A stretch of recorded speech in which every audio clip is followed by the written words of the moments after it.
So hi everyone and welcome back to the very last video of this masterclass on online trainings and remote teaching. I used to call the last section my famous last words, so I want to use it to provide some safe landing and to give a more holistic reflection on everything that we do. I wasn't able to figure out how to deal with the legal aspects for integrating music, so please just imagine some dramatic music now playing in the background while I'm talking.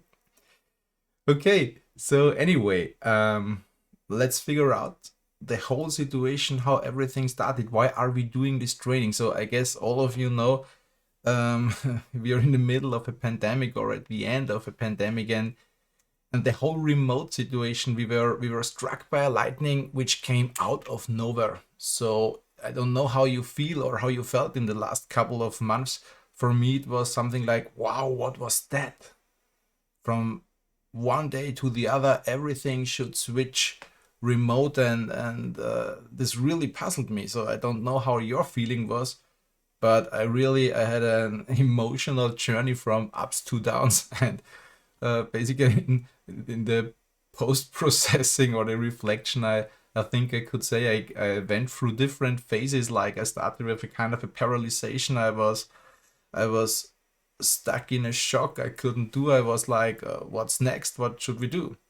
And then probably you came to the point where a decision was necessary.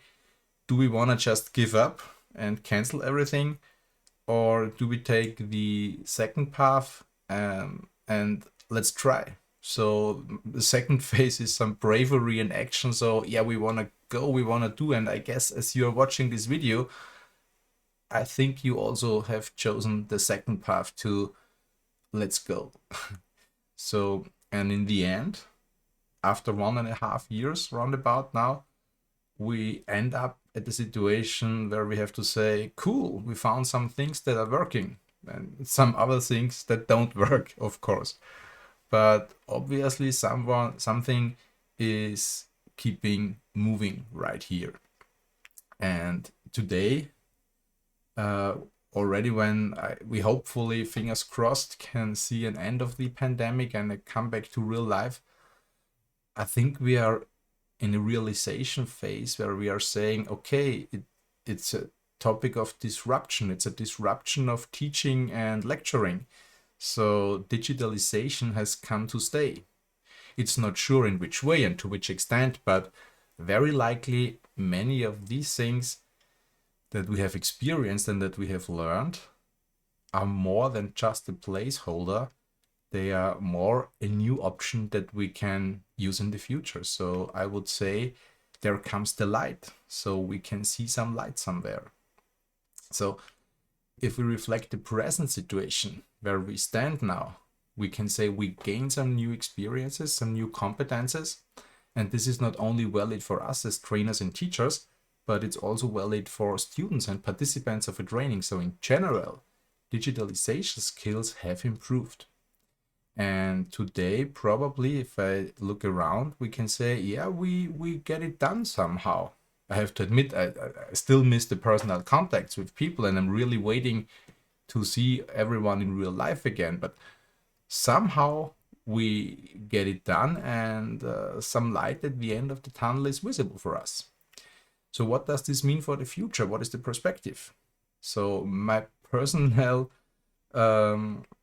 interpretation of the current situation is that we will end up in a scenario where teaching and training will be an integration of both the new and the established concepts. So still, I think it's a good idea to invest into learning, or to invest time into learning how to operate remote scenarios. So the remaining challenges for the future will be, on the one hand, to keep on developing our competences, to never stop learning, and to find the sweet spot how to integrate established concepts from on-site scenarios and remote concepts. So what's the way to go for us as trainers and teachers? So the perspective The road that we can pursue probably will comprise 3 steps, with the first being learning. So open your eyes, look around, find concepts and ideas that might work for you. Just learn about things that other people already experienced and learn something new. And of course, knowing is not ability, so we need to practice. So all the things we learned, of course, require some craftsmanship as well. So we have to apply these concepts and improve our skills. And as I mentioned in the previous video, the journey on remote teaching and trainings has just begun. So it's not enough to just learn and practice what's already there, but it's also about improving all these concepts. So stay curious, stay hungry, experiment and evolve all the concepts that you have seen. Develop yourselves and develop all these concepts to find some cool stuff, how to deliver and educate people in the future. This is a nice path, but the obvious question now is, where should we start? And to answer this question, I think it's a good idea to just reflect on all the topics that we passed by along this training. So we have discussed the communication and didactics aspect. So we considered what is communication, what is didactics, what are the elements. We made a dissection of these things, and we tried to identify approaches how to transfer it into a remote setting. Then we went into more detail on technical discussion, so how to make presentations that give you some kind of a real life feeling, like something where you see the trainer, where participants can see you, you can see participants. So how to make presentations, how to utilize the basic skills of screencasting. And that's not all. So we of course we also were talking a lot about different infrastructure elements and technology at the teacher side. And a special aspect has been the question on how to draw, because drawing is always a very valuable concept, or how to integrate handwriting if you prefer.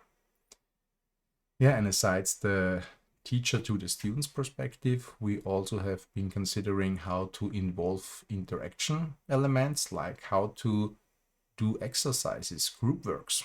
How could they be realized from a technical point of view and from a conceptual point of view? Yeah, and in the last part, we have discussed the organization of such a training from a structural point of view and a technical point of view, and a special focus on how to keep the energy high, how to orchestrate something like that, how to manage the dynamics of such an happening. And so as you see, basically we have touched nearly every aspect of relevance. But of course, if you have a broad focus, the price is that you cannot elaborate everything in every detail. So what we have to say is that this masterclass tries to give you a good overview of all the things, some breadcrumbs that you can follow, and maybe you also found some inspiration if you're just struggling, or if you're just considering for yourself, should I go this way? That was my particular goal, to give you an entry point, some particular concepts and some inspiration how we can get things started. And this is already the main question, how to get it started. So as you see, there is a lot of room for individual progress. There are many things, many breadcrumbs that you can follow, but the most important thing, especially if we have such a broad focus, the most important thing of everything is choose one topic that looks achievable and start with one step. Or as we say in our company at that point, move to improve. Yeah, and that's my final word. So I hope you enjoyed the videos. I hope there was some valuable content for you. And I really would be happy to hear from you if there were things that you liked, or if you say there was an aspect that didn't consider which would be of value, Or even if you think that some part of it is completely worthless, just let me know, drop me a message, and I will also try to improve that one. So thanks a lot for joining this masterclass. I hope you liked it, and I wish you all the best for your future in training and education. See you maybe in another training. Check out our homepage. Bye.